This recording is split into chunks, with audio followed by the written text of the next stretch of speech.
नमस्कार, मैं सुमन कुमार स्वागत करता हूं अपना ऑनलाइन प्लेटफॉर्म अभ्यास एजुकेशन में। मेरे प्यारे बच्चों, आप पिछले क्लास रासायनिक अभिक्रिया का लेक्चर 1 पढ़े थे। आज हम लेक्चर 2 स्टार्ट कर रहे हैं। ये पार्ट 2 होगा। पिछले क्लास हम लोग पढ़े थे, जल्दी से रिवीजन कर लेते हैं रासायनिक अभिक्रिया के बारे में। रासायनिक अभिक्रिया क्या था? वे प्रक्रिया था जिनमें नए गुणधर्म के साथ नए पदार्थ का निर्माण होता था। फिर हम लोग समझे थे रासायनिक अभिक्रिया का गुण क्या क्या था। तो वहाँ पढ़े थे गैसों का उत्सर्जन होता है, तापमान में परिवर्तन होता है, अवक्षेप का निर्माण होता है, अवस्था में परिवर्तन होता है, रंग में परिवर्तन होता है। तो ये सभी रासायनिक अभिक्रिया के गुणधर्म है। यानी रासायनिक अभिक्रिया अगर होगा तो ये सब अभिलक्षण होगा, ये सब गुण होगा। फिर हम लोग पढ़े थे रासायनिक समीकरण किसको कहते हैं। तो अगर किसी भी रासायनिक अभिक्रिया को प्रतीक या सूत्र के माध्यम से लिखते हैं तब इसको रासायनिक समीकरण कहते थे।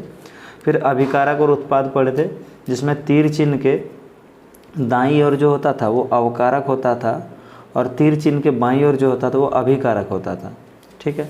फिर संतुलित रासायनिक समीकरण पढ़े थे, जिसमें हम पढ़े थे वैसे रासायनिक अभिक्रिया जिसमें LHS में और RHS में दोनों तरफ तत्वों का परमाणु संख्या अगर इक्वल हो तो संतुलित रासायनिक समीकरण था।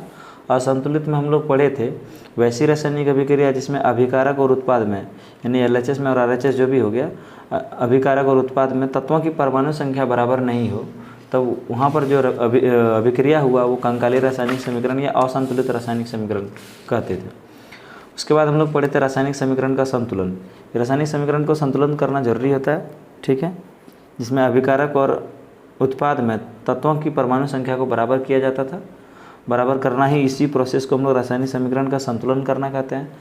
समीकरण को संतुलित करने की आवश्यकता क्यों पड़ती है? तो द्रव्यमान संरक्षण नियम के अनुसार से हम लोग पढ़े थे।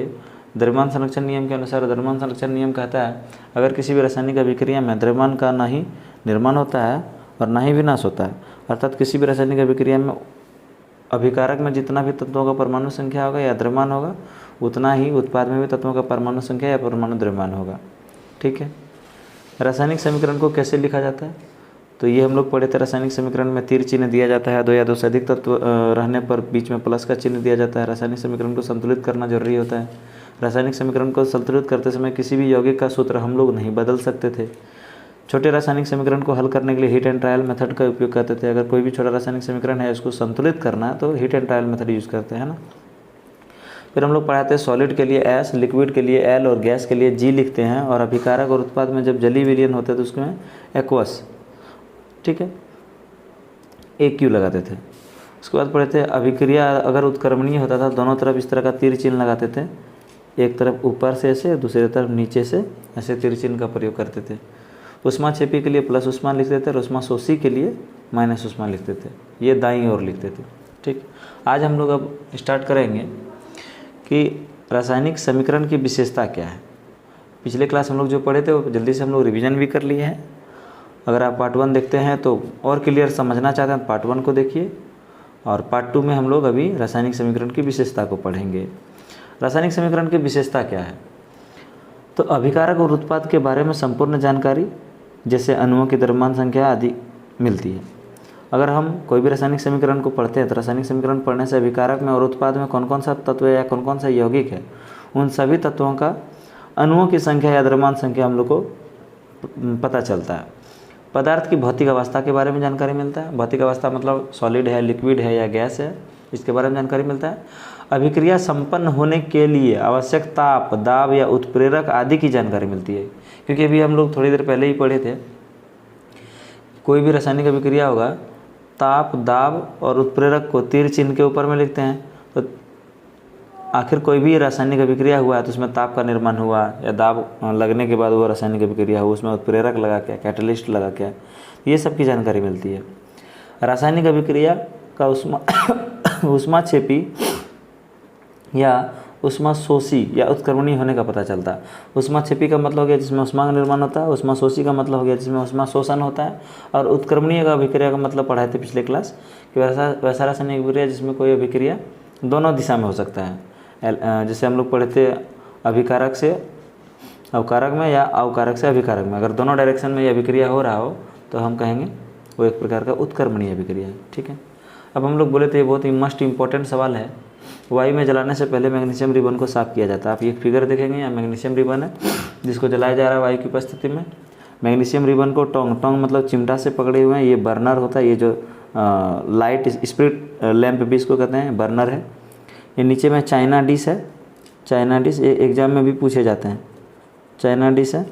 और नीचे में मैग्नीशियम ऑक्साइड, बहुत सारे यहाँ पर मैग्नीशियम ऑक्साइड है, हालांकि इस वीडियो में दिख नहीं रहा होगा, लेकिन यहाँ पर ये डिश में मैग्नीशियम ऑक्साइड का अवक्षेप है, मतलब आप कह सकते हैं वो जलने के बाद जो राख बचते हैं मैग्नीशियम ऑक्साइड का। तो मैग्नीशियम को जलाने से पहले साफ आखिर क्यों किया जाता है ना?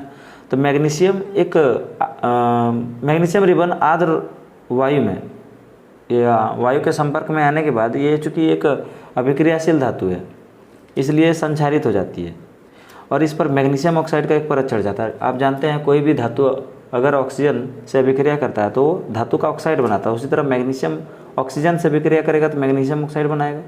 और मैग्नीशियम ऑक्साइड जो होता है वो सफ़ेद रंग की एक परत होती है, जैसे आप देखे होंगे लोहे के ऊपर में जो परत चढ़ता है फेरस ऑक्साइड का, वो परत ब्राउन कलर का होता है, भूरे रंग का होता है। उसी तरह मैग्नीशियम ऑक्साइड का जो परत होता है वो सफ़ेद रंग का परत हो जाता है। यह परत मैग्नीशियम को जलने में बाधक होती है, यानी मैग्नीशियम को जलने नहीं देती है, इसलिए मैग्नीशियम रिबन को जलाने से पहले हम मैग्नीशियम की परत को हटाने के लिए रेगमाल से रगड़ लेते हैं। रेगमाल क्या होता है? जैसे गेट वगैरह पेंटिंग करते समय आप देखे होंगे एक सिरेस पेपर होता है, इसी चीज़ से हमको क्या करना पड़ता है, उसका जंग को हटाना पड़ता है, ठीक है। तो रेगमाल से रगड़ कर उसको साफ करते हैं। अब देखिए magnesium plus oxygen Mg+O2 = MgO। अब यहाँ पर देखिए ऑक्सीजन 2 है तो इधर हम 2 से मल्टीप्लाई करके 2 मैग्नीशियम 2 ऑक्सीजन कर दिए। तो अपने मन से संतुलित करने के लिए इधर भी 2 से हम लोग क्या कर दिए, मल्टीप्लाई कर दिए। आगे में अगर मल्टीप्लाई रहे तो समझिएगा वो संतुलित करने के लिए किया गया, और नीचे में अगर या पीछे में रहे तो समझिएगा वो फार्मूला में है। जैसे यहाँ पर 2 है तो ये फार्मूला है, ठीक है। यहाँ पर देखिए H2 है तो 2 फार्मूला में, लेकिन 4 जो आगे में लिखे हैं यहाँ पर, ये 4 जो है वो संतुलित करने के लिए लिखा गया। क्वेश्चन भी है रासायनिक समीकरण इतना इतना इतना Fe+H2O, यानी लोहा है, ये जल है, तो Fe3O4 फेरस ऑक्साइड बना प्लस H2 बना, इसको संतुलित करने के लिए कहा जा रहा है। तो क्लियर है, कोई बात नहीं, हम लोग संतुलित करने का प्रयास करते हैं। संतुलित करने का एक हिट एंड ट्रायल मेथड कहता है कि सबसे ज़्यादा जो चीज़ है पहले उसको बराबर करना चाहिए, उसके बाद जो विषम संख्या में है उसको सम करना चाहिए। तो यहाँ आप देखिए ऑक्सीजन की संख्या 4 है, इधर ऑक्सीजन की संख्या 1 है, तो हम क्या करते हैं 4 से मल्टीप्लाई कर देते हैं। इधर 4 से मल्टीप्लाई किया तो ऑक्सीजन की संख्या 4 हो गया, इधर भी ऑक्सीजन की संख्या 4 हो गया। ये हो गया अभिकारक, ये हो गया अवकारक, ठीक है। तीर चिन्ह के दूसरी ओर अवकारक होता है, अवकारक, या इसी का दूसरा नाम है उत्पाद, और इधर जो है वो हो गया अभिकारक, ठीक है। अब समझिए हाइड्रोजन हो गया 4 × 2 = 8, तो इधर जो हाइड्रोजन इधर 4 मल्टीप्लाई करके 4 × 2 = 8 कर दिए। अब आयरन कितना था, 3 है ना, 3 आयरन था, तो इधर हम लोग 3 आयरन कर दिए, ठीक है। उम्मीद है आपको समझ में आ गया होगा कि दोनों तरफ रासायनिक समीकरण को संतुलित करना कैसे होता है।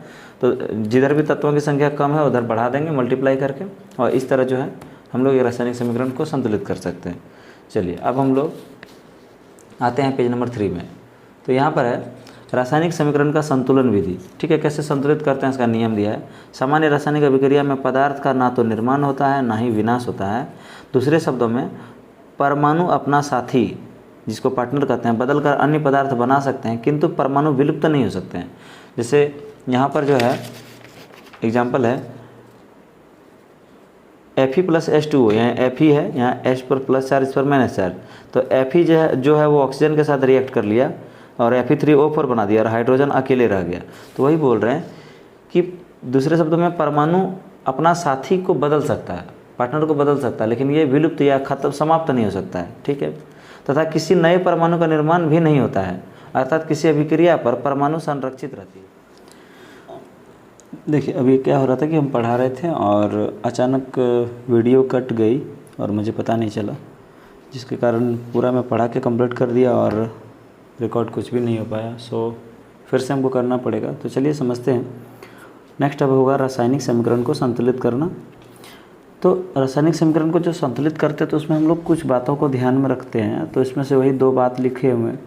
अभिक्रिया के संबंध में प्रत्येक पदार्थ के सूत्र या संकेत ज्ञात होना चाहिए। दैट मीन्स कि अगर आप कोई भी तत्व का नाम लेते हैं, जैसे सोडियम का हो गया Na, हाइड्रोजन का हो गया H, उस तरह अगर आप H, वैसे ये डायटोमिक है तो H2 हो गया, क्लोरीन हो गया तो Cl हो गया।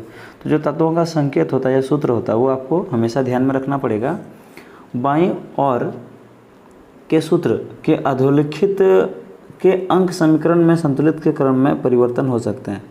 मतलब जो बायां और जो भी सूत्र या फार्मूला लिखे हैं उसका जब हम समीकरण को संतुलित करते हैं तो वो कम या ज़्यादा हो सकता है। रासायनिक समीकरण को संतुलित करने की यह विधि को हम लोग अनुमान द्वारा संतुलन विधि कहते हैं या balancing by heat and trial method कहते हैं। ठीक है, अब इसमें हम लोग क्या करते हैं, ये बहुत इजी कॉन्सेप्ट है, हालांकि ये एग्जाम में पूछे नहीं जाते, लेकिन आपको रासायनिक समीकरण को संतुलित कैसे करते हैं ये पूछे जाते हैं। और रासायनिक समीकरण कुछ दे दिया रहेगा केमिकल इक्वेशन और उसको बोलेगा बैलेंस करके दिखाओ, तो इस तरह का सवाल आपके एग्जाम में आते हैं। ठीक है, और डेफिनेटली आएंगे, चाहे कोई भी बोर्ड का एग्जाम हो उसमें पूछते हैं। इस विधि में समीकरण से संबंध पदार्थों के संकेत और सूत्र के ठीक पहले आवश्यक गुणक का प्रयोग किया था। गुणक का मतलब हो गया कोफिशिएंट। दैट मीन्स कि जैसे अभी आप एक समीकरण लिखे जैसे Mg + HCl, तो HCl के आगे में 2 मल्टीप्लाई किए, है ना, तो यहाँ जो 2 मल्टीप्लाई किए है इसका कोफिशिएंट है। मल्टीप्लाई जो करते हैं वही कोफिशिएंट या गुणक होता है, इसका प्रयोग किया जाता है। समीकरण के तीर चिन्ह के दोनों ओर प्रत्येक प्रकार के परमाणुओं की गिनती कर लेते हैं। बाद में हम तय करते हैं कि किस प्रकार के परमाणु असंतुलित है। यहाँ पर हम क्या किए हैं, मैग्नीशियम है, हाइड्रोजन है, क्लोरीन है। मैग्नीशियम, हाइड्रोजन और क्लोरीन को लिख दिए। ठीक है, फिर बाईं ओर देखते हैं, मैग्नीशियम 1 है, हाइड्रोजन 1 था, क्लोरीन भी 1 था, तो यहाँ पर लिखे हैं। दाईं ओर हम देखते हैं, मैग्नीशियम की संख्या 1 है, क्लोरीन की संख्या 2 है और हाइड्रोजन की संख्या 2 है। अब यहाँ पर एक कंडीशन होता है कि 2 है और यहाँ 1 है, तो दोनों तरफ इक्वल नहीं हुआ, यानी 1 और 1 संतुलित है, बाकी ये सब हाइड्रोजन और क्लोरीन संतुलित नहीं है। इस प्रकार हम पाते हैं कि मैग्नीशियम के परमाणु संतुलित है, लेकिन क्लोरीन और हाइड्रोजन असंतुलित है।